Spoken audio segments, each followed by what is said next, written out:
finished this new study on artificial intelligence and the concerns surrounding it. You found AI,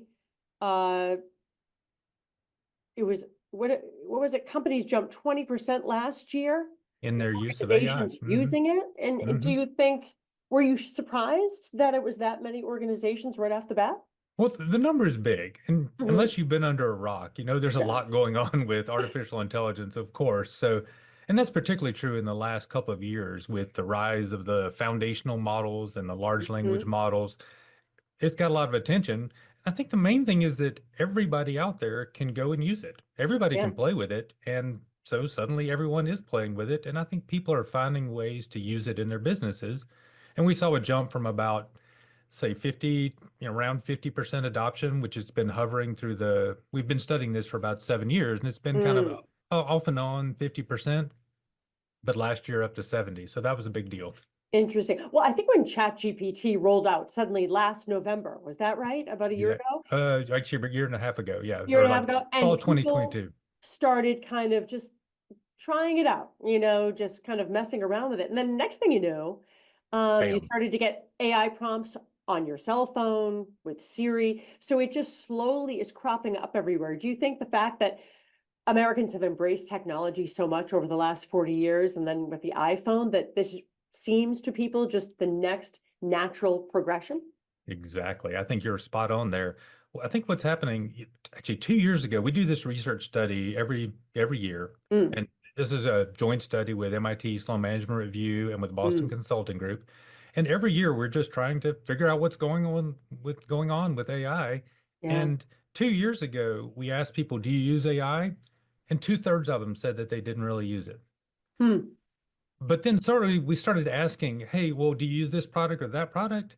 And about half those people said, oh, yeah, actually, I do use AI. Yeah. I think what's huge with what you're talking about is that suddenly everyone's aware that they're using it and we have easy ways to use it. And I think that's through the roof. Right. And it's interesting that workers do not appear to be panicking about it. Yeah. So somehow I'd like to think that we were brilliant. I think we're going to call this lucky. But in 2017, we asked people, hopes and fears. Do you hope that this technology is going to help things, or do you fear that AI is going to do part of your job? And at that time, 71% of people were hopeful that artificial intelligence would help them do their job, and only about 30% were fearful. But what was fun about that is we asked the same thing this year, 5 years later, 6 years later now, and those numbers have changed. Now, maybe I should make this a quiz because I'm a college professor, but will they go up or will they go down? You might think that with generative AI, everyone's going to be terrified that these tools are super capable and they're going to do all these things. Oh my gosh, there goes my job. We found the exact opposite, that now 84% of the people are hopeful that AI is going to do part of their job, and only 10% are fearful. I mean, it's a big deal. It's so interesting. I do have a Gen X theory. Okay, give it to me. Because we all grew up watching Luke Skywalker rely on R2-D2 and C-3PO, there is a comfort level buried in our subconscious that this is what computers were meant to be eventually. Yeah, I think that makes a lot of sense. Although maybe I can switch over and say that maybe we got promised a lot of hype from Hollywood over the years, and it's science fiction. Yeah. What's changed is now we're getting closer to science fact, where it isn't some hypothetical thing that you can see on the screen. You can go to a website and use these tools yourselves to do things for yourself right now. Yeah. Tell me, you cite organizations that are combining AI with learning as the organization seeing the greatest success. Can you explain what you mean by that and some examples? Yeah, so I'm super fired up about technology, obviously. I mean, that's kind of, fun for me.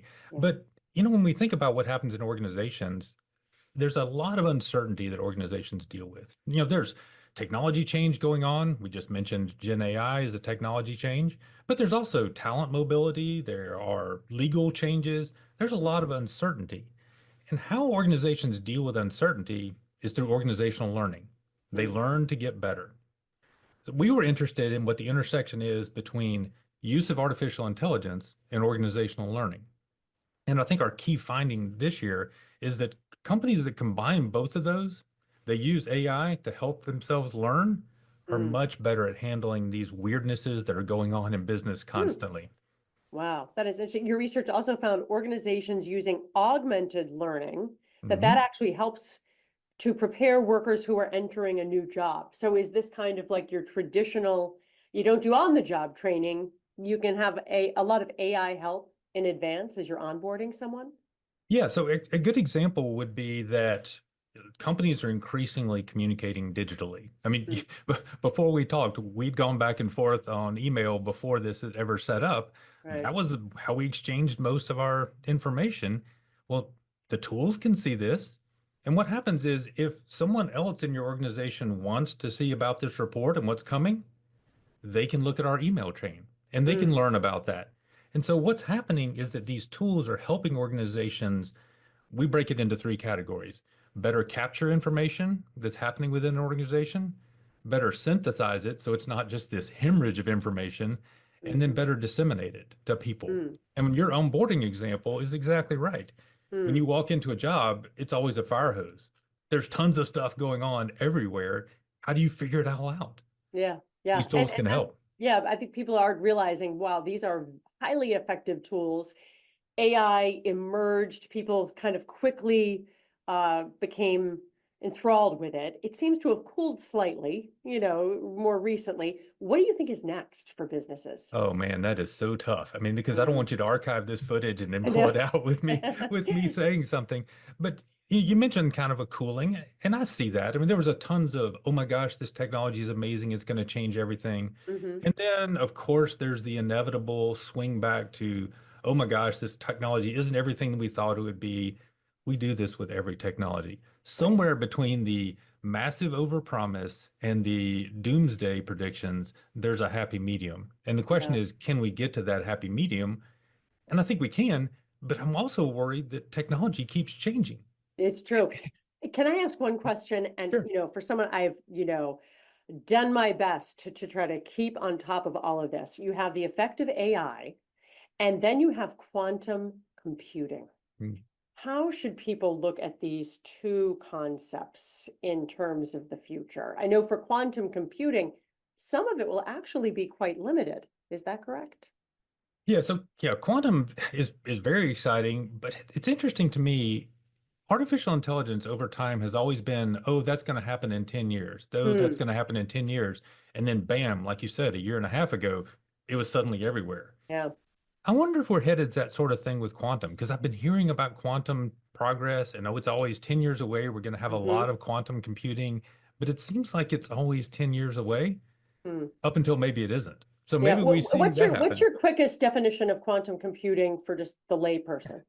So the idea is that we deal with ones and zeros, ons and offs. Either a switch is on or a switch is off.